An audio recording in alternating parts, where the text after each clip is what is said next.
अगर आप जानना चाहते हो कि कैसे अमेरिका की सेंट्रल बैंक यानी फेड के इंटरेस्ट रेट के डिसीजन से इंडियन स्टॉक मार्केट पर प्रभाव पड़ता है तो इस वीडियो को अंत तक जरूर देखिए।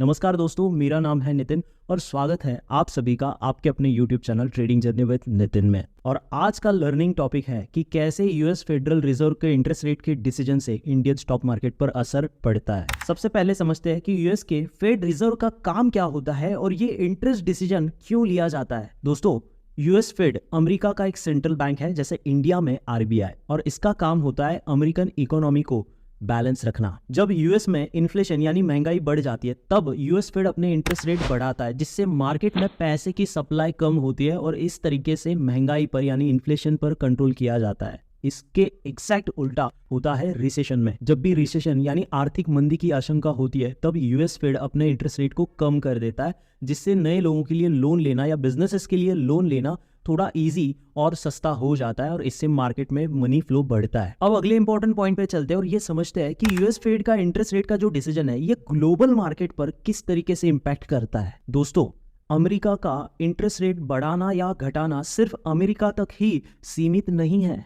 अमेरिका दुनिया की सबसे बड़ी इकोनॉमी है, इसीलिए वहां पर जो भी चीजें होती है उसका डायरेक्ट इंपैक्ट ग्लोबल मार्केट या बाकी देशों पर आता ही है। जब भी इंटरेस्ट रेट बढ़ाए जाते हैं तो अमेरिकी बॉन्ड्स और अन्य फाइनेंशियल इंस्ट्रूमेंट के रिटर्न्स बढ़ जाते हैं। इससे ग्लोबल इन्वेस्टर वहां इन्वेस्ट करने की ओर आकर्षित होते हैं और इसी वजह से बाकी देशों से पैसा निकल करके वहां पर जाने लगता है। अब सवाल ये आता है कि इंडियन स्टॉक मार्केट पर ये किस तरीके से प्रभाव डालता है। अब इसमें कुछ इंपॉर्टेंट पॉइंट है जिसे आपने ध्यान रखना चाहिए। तो सबसे पहला पॉइंट है डिक्लाइन इन फॉरेन इन्वेस्टमेंट। जब यूएस के इंटरेस्ट रेट बढ़ जाते हैं तब फॉरेन इंस्टीट्यूशनल इन्वेस्टर यानी एफआईआई बाकी देशों से पैसा निकाल सकते हैं, इंक्लूडिंग इंडिया, और अमेरिका में इन्वेस्ट कर सकते हैं। इसी वजह से इंडियन स्टॉक मार्केट और बाकी स्टॉक मार्केट में सेलिंग का प्रेशर बना रह सकता है, जिससे मार्केट में गिरावट देखने को मिल सकती है। अगला इंपॉर्टेंट पॉइंट है डॉलर और रुपया।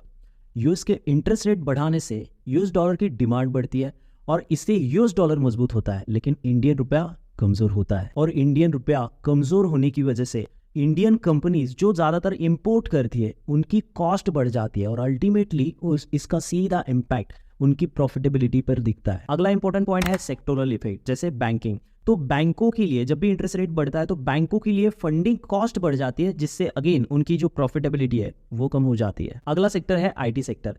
वैसे आईटी सेक्टर एकमात्र ऐसा सेक्टर हो सकता है जिसको यूएस के इंटरेस्ट रेट बढ़ाने से फायदा होता है। वो इसलिए क्योंकि ज्यादातर आईटी कंपनियां अपनी सर्विसेज एक्सपोर्ट करती है और उनकी इनकम का सबसे बड़ा हिस्सा वो डॉलर्स में ही आता है और इसीलिए रुपया कमजोर होने की वजह से उन्हें ज्यादा फायदा होता है। अगला इंपॉर्टेंट पॉइंट है बॉन्ड मार्केट।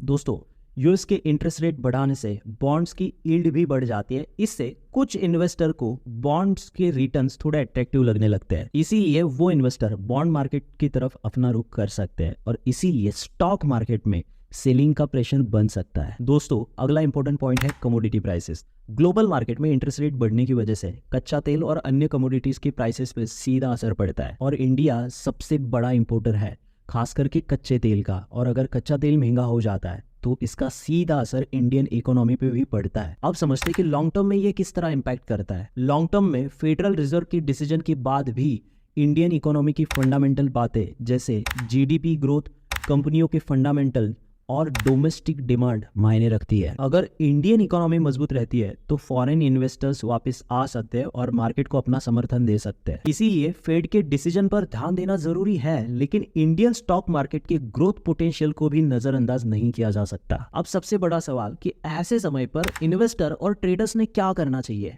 चलिए समझते हैं। तो सबसे पहला पॉइंट है लॉन्ग टर्म पर फोकस करें। दोस्तों, ऐसे इवेंट में बहुत कॉमन बात है कि मार्केट काफी वोलेटाइल हो सकता है, लेकिन लॉन्ग टर्म में ज्यादातर मार्केट्स का जो इंटरेस्ट होता है वो पॉजिटिव ही होता है। उसके बाद आप अपने पोर्टफोलियो को सही तरीके से डाइवर्सिफाई करें।